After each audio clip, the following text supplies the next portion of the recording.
Routes. This is an early look at what you can expect for the Backcountry Discovery Route for Montana before the GPS tracks have been released to the general public. Quick little disclaimer, I just want to get out of the way here. I have no association or affiliation with the BDR organization. I'm not a journalist. I don't have early access to secret information. I was not involved in planning this route. Everything we're talking about today is accessible from the BDR website as of January 9th, and I'm sharing it with you just as a quick summary so you can get an idea of what you're getting yourself into before the February 7th projected release of GPS tracks. As with any adventure-seeking endeavor, conditions are subject to change. No plan survives first contact. Go into this prepared, and I am not your safety net. Do not refer to anything I've told you as gospel. I am not liable. Let's touch on some route high points before we actually get into a comprehensive breakdown of the 8 different sections. You're going to start out at Island Park, Idaho, make your way across over 10 beautiful mountain ranges, multiple times up above 8,000 feet of elevation, up and down, all the way to the Canadian border, really near Eureka, Montana. Obviously, since the track has not been officialized, the GPS routes are not released to the public, we haven't pre-run this yet. So what I'm explaining to you today, think of it more as a scouting briefing, a pre-mission briefing. Get as much intel as you can before heading out on this magnitude of an adventure, and be prepared. Always be prepared when you're going out alone, with a support crew, or with your buddies. Make sure you know what you're getting yourself into, have contingency plans, and be well equipped.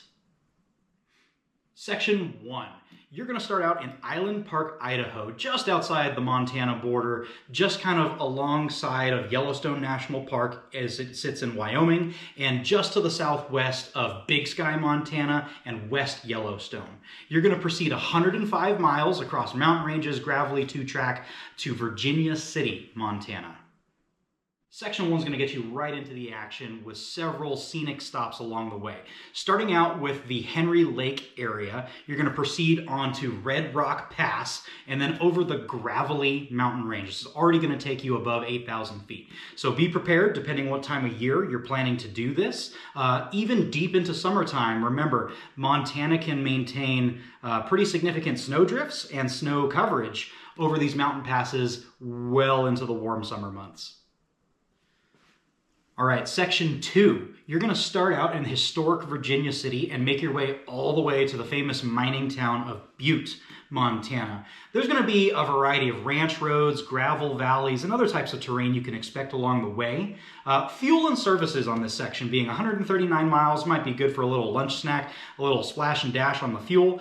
Section 2 is going to give you the opportunity to tackle a few advanced alternate routes if you so choose and you're up to the challenge. So Adler Gulch and Highland Mountains are going to be some expert level optional detours. As you roll into Butte, I definitely recommend a full resupply, rest up, fuel yourselves, fuel your machines. Check out the Berkeley Pit if you want to see some cool attractions. Head up the hill into downtown Butte and look at some of the oil derricks and historical stuff there. It's a cool little mining town, a lot of history there, and some pretty breathtaking views. Section 3 takes you even on a longer leg than Section 2, totaling about 146 miles, and starting out in Butte, you're going to make your way across highland plateaus, forested tracks, and ranch roads all the way to Lincoln, Montana. A couple points of interest that you're going to encounter in Section 3 are the Empire Mine and the Granite Butte Lookout if you choose to check out those locations. Bear in mind, you're getting into a much more remote area of Montana. You're going to have minimal cell service, and also, this is a major wildlife corridor. So watch out for Yogi and Boo Boo. Carry your spray and any other equipment that you think is necessary to make sure you're safe and prepared. Section 4 is a little reduced on the mileage compared to the previous days, totaling only 74 miles, but don't let that catch you out. You've still got a lot of lakes, forest roads, and other wooded terrain to traverse as you make your way from Lincoln all the way to Seeley Lake. Now, shorter mileage on Section 4 doesn't necessarily mean a shorter day or a less challenging day for you. Make sure you take some time to take in the sights, amazing lakes, especially in western Montana. Make your way through Huckleberry Pass, Cooper's Lake, Browns Lake, and Ovando Stop.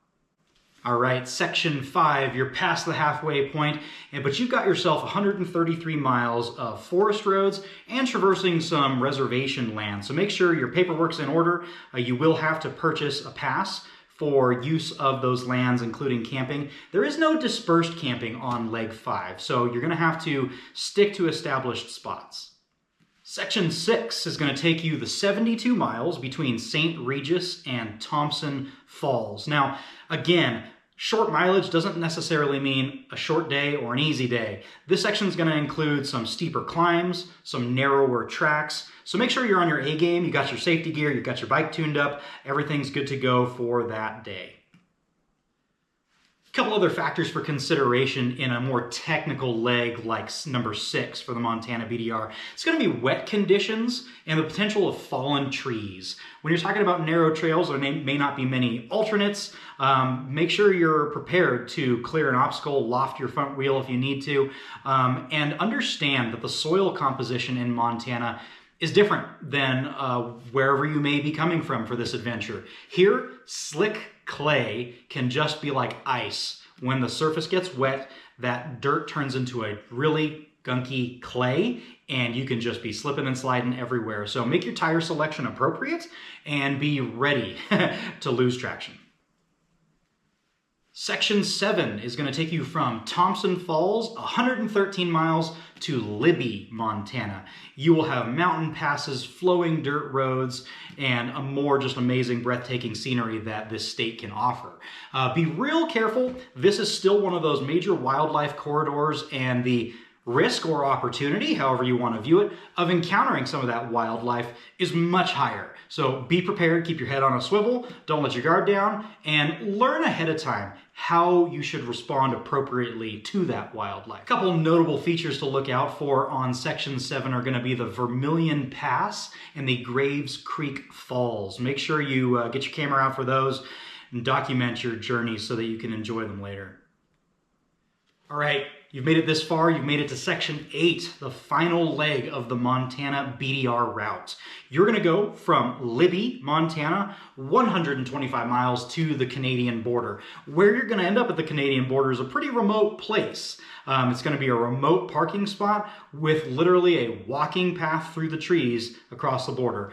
Section 8 is going to have you traverse some ridges and some very remote two-track as you approach the US-Canada border, where the end of the Montana BDR is located. Now that we've covered what you can roughly expect as a route for sections 1 through 8 of the Montana BDR, let's make sure we also touch on some critical pre-ride considerations.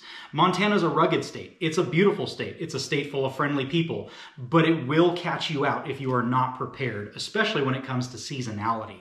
Montana is really best ridden mid-July through September. Despite that, in Montana, it's important to remember that snow can linger in these mountain passes well into the warm days of summer.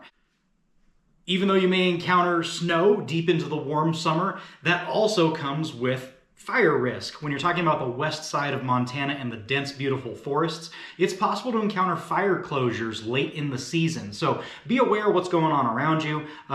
Look for information in local towns and keep your nose to the air also. Let's talk about fuel planning considerations. You need to always plan conservatively for your fuel. In this particular BDR, 150 to 180 miles of range is going to be your bare minimum to make sure you get somewhere safely and comfortably. Be aware though, some of these small Montana towns may not have fuel every day of the week. They may have limited fueling hours, and you need to plan to not get fuel where you thought you were going to be able to get it. So that might mean carrying extra fuel. That may mean pre-staging with a support crew. Whatever you need to do to ensure that you don't find yourself stuck somewhere in the middle of the mountains with no fuel. Being stuck in Montana in a rural place where there's no cell service is not an inconvenience. It can be life-threatening. So plan ahead, be prepared. All right, let's sum up this scouting brief as best we can.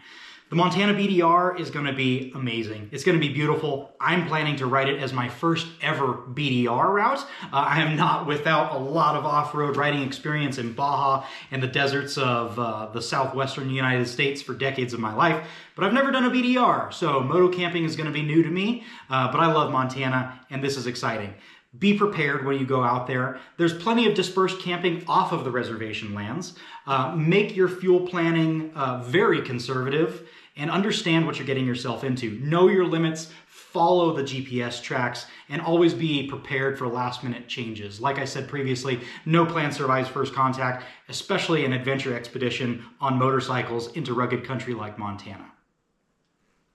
Thanks for hanging out with us here at Recce Routes. I hope you'll stay tuned as I continue to explore BDR routes and the Montana BDR, bring you scouting briefings like this and after-action reports of some of our more exciting rides. And also, as I modify my completely bone stock KTM 890 Adventure R to turn it into something that really feels like mine. I really think that's pivotal when it comes to this hobby. Making your machines your own is really key to your enjoyment, your engagement, and your form of self-expression out on the trail, out on the road. Make your machine your own. That's it for me, Recce Routes. I'll see you out on the trail, and remember, make your own adventures and be prepared.